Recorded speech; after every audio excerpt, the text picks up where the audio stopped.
Someone sends a message in the group chat. The Wi-Fi isn't working, or a friend's landlord is being difficult and they don't know what to do. And before anyone else even finishes reading the message, you've already started typing. You already have a fix, maybe two. You've already Googled something. You're already thinking about what they probably haven't tried yet. And there's this very specific feeling that kicks in, right? When you realize you know the answer and nobody else does. It's not even excitement. It's closer to relief, like something clicked into place. You don't help because someone asked. You help because you already know, and not helping would feel worse than helping. And if you're honest, that feeling has been running your life more than you think. Most people assume someone who fixes everything is just generous, helpful, good under pressure. And sure, some of that is true, but there's a difference between someone who helps when it's needed and someone who can't stop scanning the room for problems. One is generosity, the other is identity. Because if you're the person who always has the answer, who always knows the workaround, who always ends up troubleshooting the situation nobody else wants to deal with, at some point, that stopped being a choice. It became your position, your role, your entire way of mattering in a room. And here's the part that might surprise you. You don't just do this with problems. You do it with people. You're already reading the room before anyone said a word. You walk into a situation, and somewhere in the background, you're already evaluating. Who knows what they're doing? Who doesn't? Where you fall. And the moment you realize you're the most competent person in the room, something settles. Not arrogance. It's more like, okay, I know where I stand now. Because the opposite is unbearable. Being in a room where you can't contribute, where you have to just sit there while someone else figures it out. That's not relaxing. That's a specific kind of panic. And most fixers will never describe it that way, but it's there. That discomfort when you're not useful. Like your value in the room just disappeared. You've probably been at a dinner where someone mentions a problem and somebody else solves it before you can. And you felt something. Not jealousy exactly. More like displacement. Like someone just sat in your chair. Now here's the thing nobody tells you about being the capable one. You didn't learn this from a book. You learned it from watching what got rewarded. Maybe it was the first time you fixed something an adult couldn't figure out and saw their face change. Not pride exactly. More like recalibration, like they suddenly saw you differently, and you felt it. You felt what it was like to matter because of what you could do, not because of who you were. Because once you learn that competence gets you a seat at the table, you stop risking anything else. You don't try to be funny. You don't try to be vulnerable. You don't walk into rooms hoping people will like you. You walk in ready to be useful, and useful always works. Useful never gets rejected.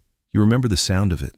Someone calling your name from the other room because something wasn't working, and that quiet walkover. No hesitation. You already knew you'd figure it out. You always did. That's not a wound. It's a strategy. And it's a strategy that kept paying off so consistently that you never had a reason to question it.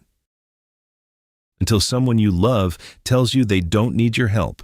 They just needed you to listen, and you realize you don't know how to do that. Not because you don't care. Because listening without solving feels like standing still while something burns.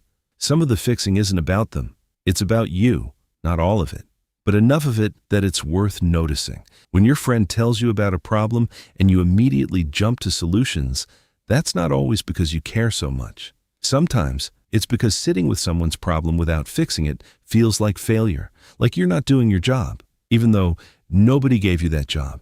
And there's a version of this that's harder to see. Sometimes you fix things because it gives you a position in the relationship.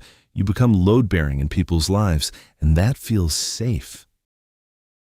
Because someone who needs your help isn't gonna leave. That's not generosity. That's control. Quiet, functional, completely invisible control. Because being needed is the only version of closeness that doesn't feel risky.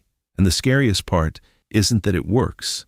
It's that you can't tell anymore where the helping ends and the needing to help begins.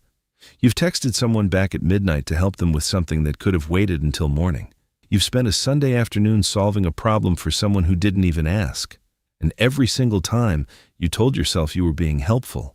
And honestly, part of it is. But there's a specific satisfaction in being the person who walks into chaos and makes it stop. You watch someone go from confused to calm, and you feel more solid, more like yourself. That's not selflessness, that's a hit. And you've been chasing it so long you stopped noticing. But if someone did the same thing for you, you'd feel uncomfortable, not grateful, uncomfortable. Because being on the receiving end of help means being the person with the problem. And that's not your role. That's never been your role. And then there's the resentment. Not always, not loudly, but there's a slow accumulation. You fixed the thing and nobody said thank you. You spent your Saturday helping someone move, and when you needed something last month, nobody showed up. And the resentment confuses you because you volunteered. Nobody forced you. You said yes before they even finished asking. So who exactly are you angry at? That's the knot. You created a role nobody asked you to fill, and now you're frustrated that people treat it like it's free. And if someone actually tried to help you back, you'd resist it. You'd say it's fine, you've got it, it's easier if you just do it yourself. Which is true. It usually is easier, but easier and better aren't the same thing, and you've been confusing them for years. People who fix everything are usually terrible at asking for help, not because they're too proud, because it genuinely doesn't occur to them. Someone asks how you're doing and you say fine, not because you're hiding something, but because turning yourself into a problem to be solved feels fundamentally wrong. You're the solver. You don't get to also be the problem, so you handle it, whatever it is, alone, quietly, with the same efficiency you bring to everyone else's stuff, and nobody worries about you because you never give them a reason to. You've sat on the edge of your bed at the end of a long day, shoes still on, just staring at nothing. Not sad, not tired, just empty. Like the version of you that everyone needed today ran out, and there's no one left to perform for. And that feels like independence. But independence and loneliness are not as far apart as you've been telling yourself. The strange thing about being this person is that it works until it doesn't.